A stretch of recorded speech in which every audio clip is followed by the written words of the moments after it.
जब आप इस परमेश्वर के वचन को सुन रहे होंगे, आपका मुर्दा जीवन परमेश्वर से जीवन पा रहा होगा।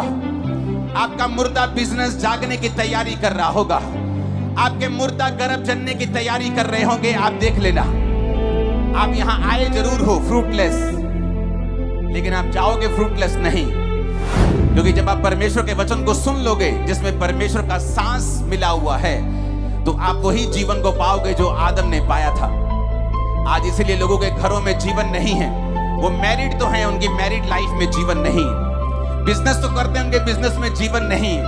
जी तो रहे हैं, लेकिन उनकी लाइफ में कोई लाइफ नहीं। कहते जी मरिया वांगू जी रहे हैं आप। इसलिए परमेश्वर ने कहा जो कोई मेरा वचन सुनेगा वो जिएगा।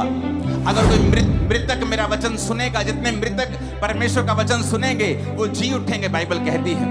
वो चाहे फाइनेंशियल जी उठना हो, वो चाहे शरीर का जी उठना हो, बीमारियों से जी उठना हो, घरेलू जी उठना हो, मानसिक जी उठना हो, हर प्रकार की मौत को बाइबल कहती है परमेश्वर का वचन काटता है, खत्म करता है जब आप अपना कान परमेश्वर के वचनों के ऊपर लगाते हैं। मैं एक कंप्यूटर इंजीनियर हूं और जिस दिन मेरे दादाजी को कैंसर हुआ, वो हम इसी एरिया के हैं, फिरोजपुर एरिया के, वो इनकम टैक्स के ऑफिसर थे। जब उनको कैंसर हुआ तो क्रिश्चियन लोग घरों पे प्रार्थना करने के लिए आते थे और मैं कहता था कि हम हिंदू खतरी लोग हैं, हमारे घर पे मत आया करो, नहीं तो मैं तुम्हारी कुटाई करूंगा।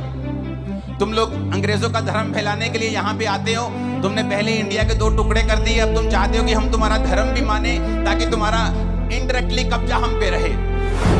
और मैंने अपने दादाजी को यीशु मसीह में विश्वास करने नहीं पूरी फैमिली ने दिया। जब उनकी डेथ हो गई, जिस दिन मैं मेंटली अपसेट के अटैक मुझ पे होने लगे और जब मैं पूरी दुनिया घूमने लगा, सब जगहों में सब जगह देखने लगा, कोई डॉक्टर मैंने न्यूरोलॉजिस्ट नहीं छोड़ा, दिमाग का डॉक्टर नहीं छोड़ा। और जब सुसाइड करने जा रहा था तो एक हिंदू बंदे ने बताया था कि परमेश्वर यीशु मसीह धर्म और जात को बदलने के लिए नहीं आए। पूरी बाइबल में क्रिश्चियन धर्म नाम का एक भी शब्द तक नहीं है। यीशु मसीह तेरे धर्म, तेरी जात, तेरे रंग, तेरे रूप, तेरी पढ़ाई में कोई इंटरेस्ट नहीं। वो तुझे बचाना चाहता है, तुझे आशीषित करना चाहता है। ये पकड़ बाइबल। 16 अगस्त 2004 रात को 8 बजे नशा किया हुआ था जब ये वचन सुना। नशा करके चर्च देखी थी उसी रात को। उन्होंने कहा था चर्च देख ले हमारी, हम घर में चर्च लगा दे, आया करना चर्च में। जब तू आया करेगा तो हम तुझे प्रार्थना किया करेंगे और परमेश्वर तुम्हें चंगा करेगा। उस समय सारे घमंड टूट चुके थे, सब चीजें देख चुका था, सब भूल चुका था, क्या धर्म क्या अधर्म।